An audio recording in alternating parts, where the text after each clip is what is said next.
Hello everyone, build IAS के current affairs के इस सेशन में आपका स्वागत है। आज के इस वीडियो में हम 28 मई से 4 जून 2023 तक के टॉप 10 करंट अफेयर्स को इन डेप्थ में कवर करेंगे। और दोस्तों, शुरू करने से पहले चैनल को सब्सक्राइब, वीडियो को लाइक एंड शेयर जरूर कर लें। So let's begin.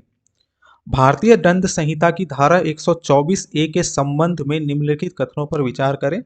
पहला कथन, इसे थॉमस बबिंगटन मैकाले द्वारा तैयार किया गया था और 1870 में आईपीसी में शामिल किया गया था। दूसरा कथन, धारा 124 ए के तहत राजद्रोह एक जमानती अपराध है और इसकी सजा 3 साल तक की कैद से लेकर आजीवन कारावास और जुर्माना तक हो सकती है।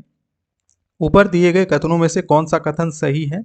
यह है आपके ऑप्शन है केवल एक, केवल दो, एक और दो दोनों, ना तो एक और ना ही दो। इसका सही विकल्प दोस्तों ऑप्शन ए हो जाएगा। चलिए इसकी डिटेल्स को देखते हैं। भारतीय दंड संहिता की धारा 124 ए देशद्रोह से संबंधित है। राजद्रोह कानून धारा 124 ए को थॉमस बबिंगटन मैकाले द्वारा तैयार किया गया था और 1870 में आईपीसी में शामिल किया गया था।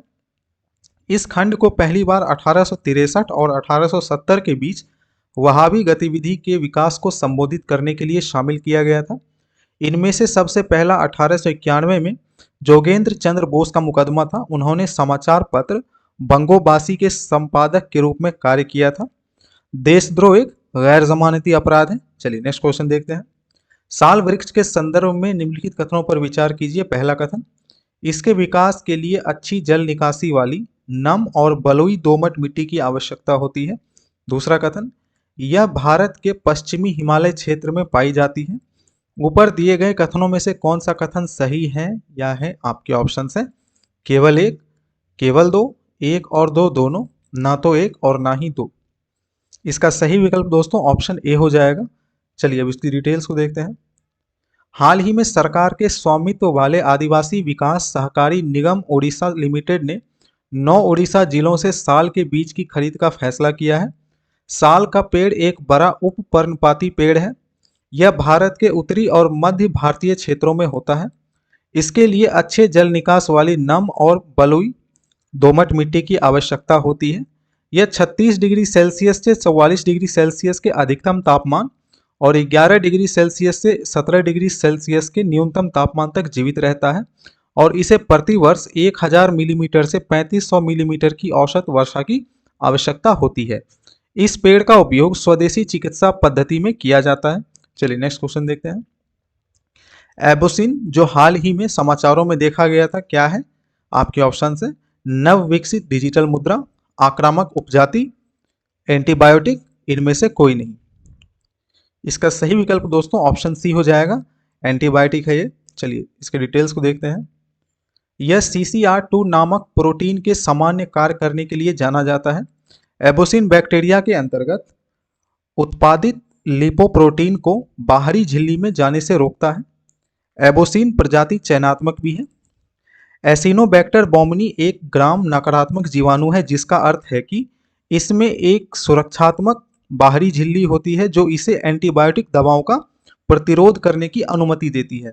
यह भारत में अस्पताल से प्राप्त संक्रमणों से जुड़ा हुआ है। चलिए नेक्स्ट क्वेश्चन को देखते हैं। गगन सैटेलाइट टेक्नोलॉजी के संदर्भ में निम्नलिखित कथनों पर विचार कीजिए। पहला कथन, इसे भारतीय अंतरिक्ष अनुसंधान संगठन यानी कि इसरो और एयरपोर्ट अथॉरिटी ऑफ इंडिया द्वारा संयुक्त रूप से विकसित किया गया है। दूसरा कथन, विश्व में भारत एकमात्र ऐसा देश है जिसके पास अंतरिक्ष आधारित उपग्रह प्रौद्योगिकी प्रणाली है। ऊपर दिए गए कथनों में से कौन सा कथन सही है? यह है आपके ऑप्शन है केवल एक, केवल दो, एक और दो दोनों, ना तो एक और ना ही दो।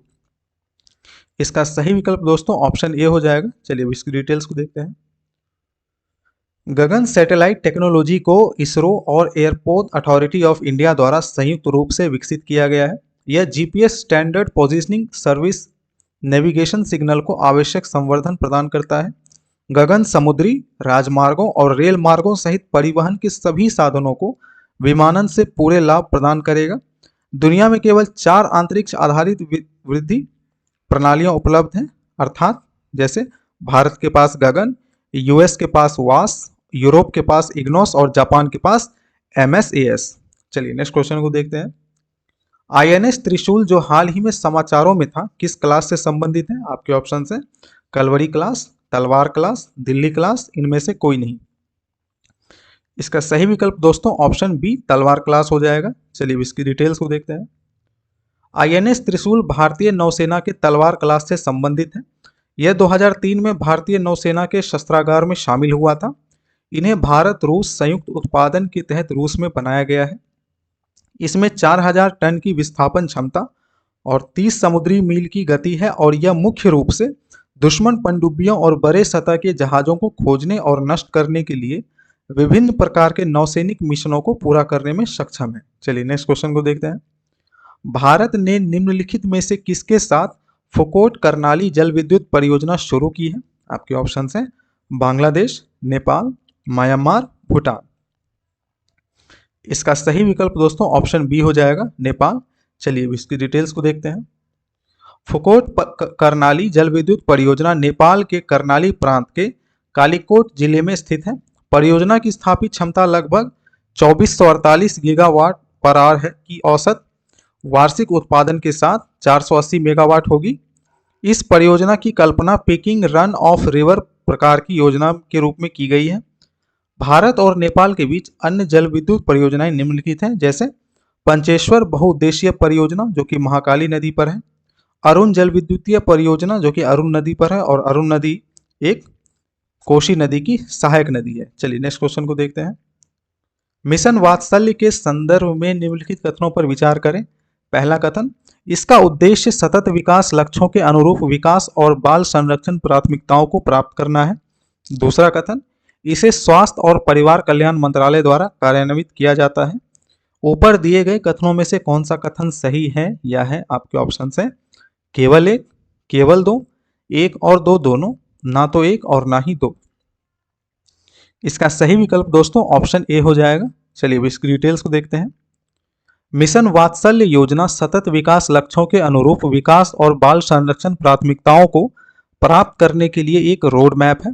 यह कोई बच्चा पीछे न छूटे के आदर्श वाक्य के साथ किशोर न्याय देखभाल और संरक्षण प्रणाली को मजबूत करने के साथ साथ बाल अधिकारों, वकालत और जागरूकता पर जोर देता है।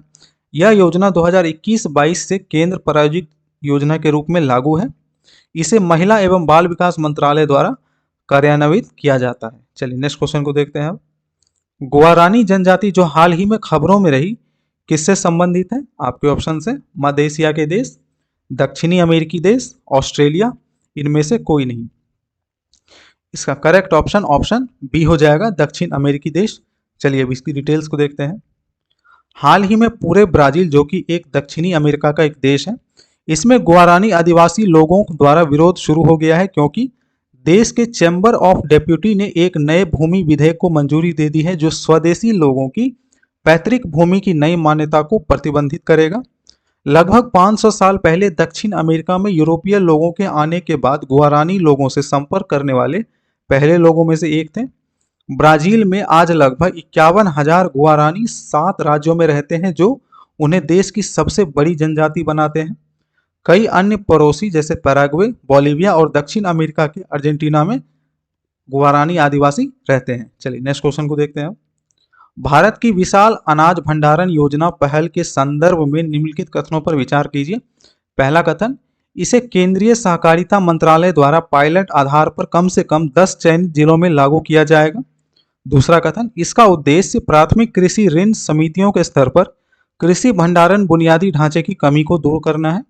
ऊपर दिए गए कथनों में से कौन सा कथन सही है या है? आपके ऑप्शंस हैं केवल एक, केवल दो, एक और दो दोनों, ना तो एक और ना ही दो। इसका सही विकल्प ऑप्शन सी हो जाएगा। पहला और दूसरा स्टेटमेंट दोनों सही है। चलिए इसकी डिटेल्स को देख लेते हैं। हाल ही में केंद्रीय मंत्रिमंडल ने सहकारी क्षेत्र में दुनिया की सबसे बड़ी अनाज भंडारण योजना बनाने के लिए एक अंतर मंत्रालयी समिति के गठन और सशक्तिकरण को मंजूरी दी है। व्यावसायिक तरीके से योजना का समयबद्ध और समान कार्यान्वयन सुनिश्चित करने के लिए सहकारिता मंत्रालय कम से कम 10 चयनित जिलों में एक पायलट परियोजना लागू करेगा।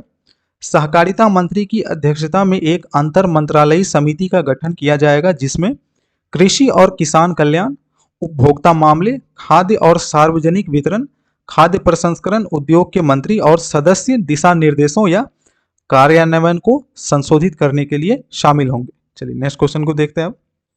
हिमालयन ब्राउन बियर के संदर्भ में निम्नलिखित कथनों पर विचार कीजिए। पहला कथन, यह भारत के पूर्वी घाटों में पाए जाते हैं। दूसरा कथन, इसे IUCN रेड लिस्ट के तहत गंभीर रूप से लुप्तप्राय के रूप में वर्गीकृत किया गया है।